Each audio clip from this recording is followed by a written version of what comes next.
আসসালামু আলাইকুম। আন্তর্জাতিক নিউজে আপনাদের সবাইকে স্বাগতম। জানিয়ে দিব সর্বশেষ আপডেট নিউজ। প্রথমে সংবাদ শিরোনাম। নেতানিয়াহুর কঠিন 4 শর্ত প্রত্যাখ্যান করল হামাস। আরো জানিয়ে দিব ইয়েমেনের সামরিক বাহিনীর চেকপোস্টে আল কাদিয়ার হামলা, নিহত 16 জন। আরো জানিয়ে দিব উত্তর পশ্চিমবঙ্গে চাপে রাজনৈতিক দলগুলো। শুনছিলেন সংবাদ শিরোনাম, এরপর বিস্তারিত। আমাদের ভিডিওটি যদি ভালো লেগে থাকে তাহলে লাইক, কমেন্ট, শেয়ার করে দিবেন। আর আমাদের ভিডিওটি সর্বপ্রথম পেতে চ্যানেলটিকে সাবস্ক্রাইব করে রাখবেন। নেতানিয়াহুর কঠিন 4 শর্ত প্রত্যাখ্যান করল হামাস। এবার শুন বিস্তারিত। গাজায় যুদ্ধ বিরতি এবং জিম্মি মুক্তির লক্ষ্যে কাতারের রাজধানী দোহার আলোচনার সময় ইসরায়েলের নতুন শর্ত দিয়েছে, তা প্রত্যাখ্যান করছে ফিলিস্তিনি স্বাধীনতা গোষ্ঠী হামাস। হামাসের কর্মকর্তা বলেছেন তারা ইসরায়েলের নতুন শর্তগুলো মানবেন না। বার্তা সংস্কার এসপি জানিয়েছেন ইসরায়েলের নতুন শর্তের মধ্যে রয়েছে যুদ্ধ বিরতির সময় মিশর সীমান্তে গাজায় অনভুক্ত সেনা রাখা। কিন্তু হামাসের একটি নির্ভরযোগ্য সূত্র এসএমসি কে জানিয়েছে তারা ইসরায়েলের এই শর্ত মানবে না। তারা গাজায় সম্পূর্ণ যুদ্ধবিরতি চায়। হামাসের কর্মকর্তা বলেছেন গাজা থেকে ইসরায়েলি সেনাদের সম্পূর্ণভাবে প্রত্যাখ্যান করতে হবে। মিশর সীমান্তে বা অন্য কোথাও সীমান্তে ইসরায়েলি সেনা রাখা যাবে না। এছাড়া বাস্তুক্ত হয়েছে তাদের স্বাভাবিকভাবে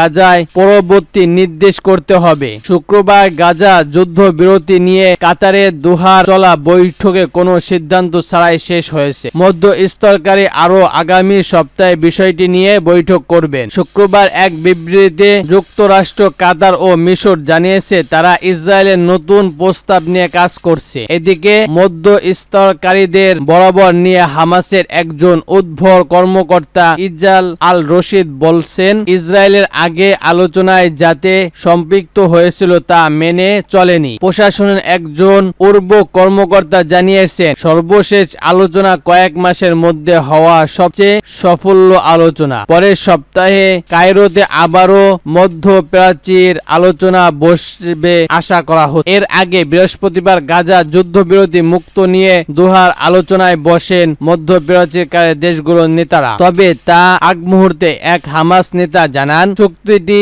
বাস্তবায়নের জন্য একটি রোডম্যাপ চলছিল হামাসের। ইসরায়েলকে যুদ্ধ চালিয়ে যেতে দেওয়ার জন্য যে আলোচনা তাতে তারা অংশ নেবেন না।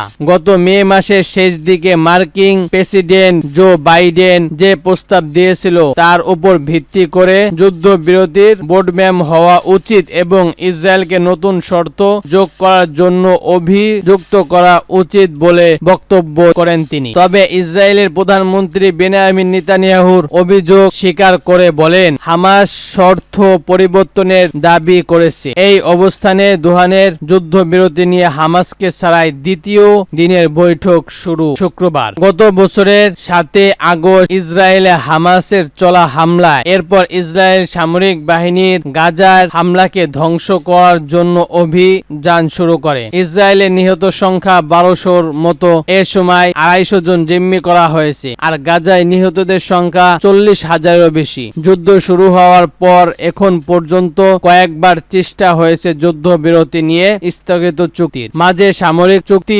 যুদ্ধবিরতি থাকলেও শেষ পর্যন্ত নিয়ে কার্যক্রম কোনো সমাধান আসেনি। ইয়েমেনের সামরিক চেকপোস্টে আল কায়েদার হামলা, নিহত 16 জন। এবার শুনুন বিস্তারিত। ইয়েমেনের আবিরাম প্রদেশের মুদিয়ার জেলার এক লিমিটি চেকপোস্টে আত্মঘাতী আঘাত হামলা চালিয়েছে সংস্কার গোষ্ঠী আল কায়েদা। এতে নিহত হয়েছে সরকার স্থাপিত 16 জন সেনা। আল কায়েদার উপর উপদায়িত্ব শাখা আল কায়েদা ইন অ্যাবরিটি সেনারা এই হামলার দায়ে স্বীকার করে নিয়েছেন। স্থানীয় কর্তৃপক্ষ বরাবর দিয়ে আল জায়েদা শুক্রবার এক প্রতিবেদনে এই তথ্য জানিয়েছেন। সেনাবাহিনীর দক্ষিণ অঞ্চল কমান্ডার সাউফ উদ্দিন ট্রানজিশন কাউন্সিলর এসবিটিবি মুখপাত্র মোহাম্মদ আল নাজিব বলেছেন হামলাকারীরা একটি গাড়ি চালিয়ে চেকপোস্টের সামনে আসা মাত্রই সেটি বিস্ফোরণ হয়। আর আল কায়েদা বলেছে হামলার ব্যবহার করা হয় গাড়িটি শক্তিশালী বোমা সংযুক্ত ছিল। এর আগে গত মার্চে সেনাবাহিনীর চেকপোস্ট লক্ষ্য করে বোমা হামলা চালিয়েছে একিউ ইউপি। এতে নিহত হয়েছে 2 জন সেনা সদস্য। আল কায়েদা ইন্দা আবাবিয়াল প্রশাসন একিউ পটি হল ওয়েমেনিক একটি চমক স্থান গোষ্ঠী যা 2009 সালের জানুয়ারিতে আত্মপ্রকাশ করে। এটির উল্লেখযোগ্য লক্ষ্যর মাধ্যমের মধ্যে রয়েছে আবার উপদিত এবং বহির্ভূত মধ্যপ্রাচ্যের খিলাফত গোষ্ঠী এবং শরী আইন বাস্তবায়ন। এরা আবার উপদ্রুতের পাশাপাশি মার্কিন যুক্তরাষ্ট্র এবং পশ্চিমা ইসলামের লক্ষ্য করে হামলা চালিয়েছেন। এই গোষ্ঠীটি অনেক ষড়যন্ত্রী কর্মকাণ্ডের দায় স্বীকার করছে, যার মধ্যে 2015 সালের জানুয়ারিতে প্যারিসে ব্যাখ্যাত সংবাদ মাধ্যম পার্লি হেবদোর অফিসে হামলা। এই হামলায় 12 জনকে হত্যা করা হয়। আরো জানিয়ে দিব উত্তর পশ্চিমবঙ্গে চাপে রাজনৈতিক দলগুলো। এবার শুনুন বিস্তারিত। ভারতের পশ্চিমবঙ্গে কলকাতায় আরজিকর মেডিকেল কলেজ কর্মকর্তা এক তরুণী চিকিৎসককে ধর্ষণ ও হত্যার ঘটনায় অভিযুক্তদের ফাঁসি চেয়ে শুক্রবার মিছিলে নেমেছে পশ্চিমবঙ্গের মুখ্যমন্ত্রী মমতা ব্যানার্জি। আবার সেই ঘটনায় মমতা পদত্যাগ চেয়ে মিছিল করেছে বিজেপি। বিবিসির প্রতিবেদনে বলা হয়েছে, রাজ্যটিতে শুক্রবার মিছিল পাল্টা মিছিল বনধর একই সঙ্গে সব চলছে। প্রশ্নে উঠছে হঠাৎ করে কেন একই সঙ্গে সবগুলো রাজনৈতিক কর্মসূচি মেনে পড়ার ক্ষমতাসীন বিরোধী দলগুলোই। এদিকে বিশ্লেষণকারীদের মতে গত বুধবার আর বৃহস্পতিবার মাঝরাতে দেশটিকে লাখ লাখ নারী পুরুষ রাস্তা দখল করে নিয়েছেন। জনতার সেই প্রতিবাদ দেখে রাজনৈতিক দলগুলো রাস্তায় নামতে বাধ্য হয়েছে। তারা বলছেন এই রাতের রাস্তা দখল সবগুলো রাজনৈতিক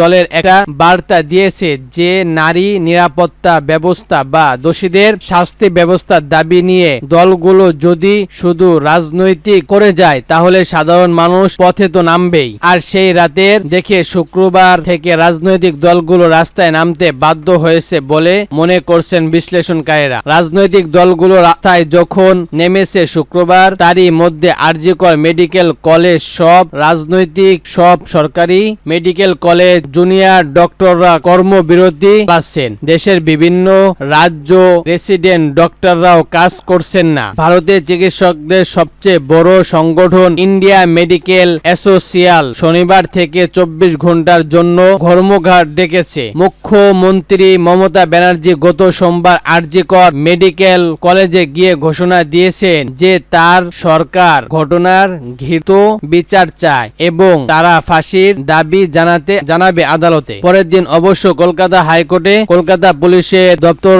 উপরে ভরসা না রেখে কেন্দ্রীয় তদন্ত ব্যুরোকে এই চিকিৎসকের ধর্ষণ ও খুনের ঘটনার তদন্ত করতে নির্দেশ দেন। একই পরে বুধবার রাত থেকে কলকাতা সহ পশ্চিমবঙ্গে বহু জায়গায় লাখ লাখ মানুষ রাস্তায় নামতে শুরু করেন। দুটো স্লোগান ছিল তাদের মুখে, বিচার চাই আর রাতে রাস্তা দখল করো। পশ্চিমবঙ্গের মুখ্যমন্ত্রী আগেই বিচার এবং ফাঁসির দাবি তুলে থাকলেও এই রাতে রাস্তা দখল কার্যসূচি পরে বৃহস্পতিবার তার দল 4 দিনের এক কর্মসূচি ঘোষণা করে। সেই অনুসারে শুক্রবার তীব্রমূল্য সংগঠনের সহকারী নিয়ে ফাঁসির দাবিতে রাস্তায় নেমেছেন মমতা ব্যানার্জি। মিছিলের শেষে মমতা বললেন যে ডিউটিতে যারা থাকেন প্রতি ঘন্টায় রোগী কেমন আছেন দেখতে হয়, ডাক্তারদের অনেক কষ্ট করে কাজ করতে হয় পুলিশের মতো, এটা নিয়ে রাজনীতি করতে নামলে বলে আমাদের নামতে হলো।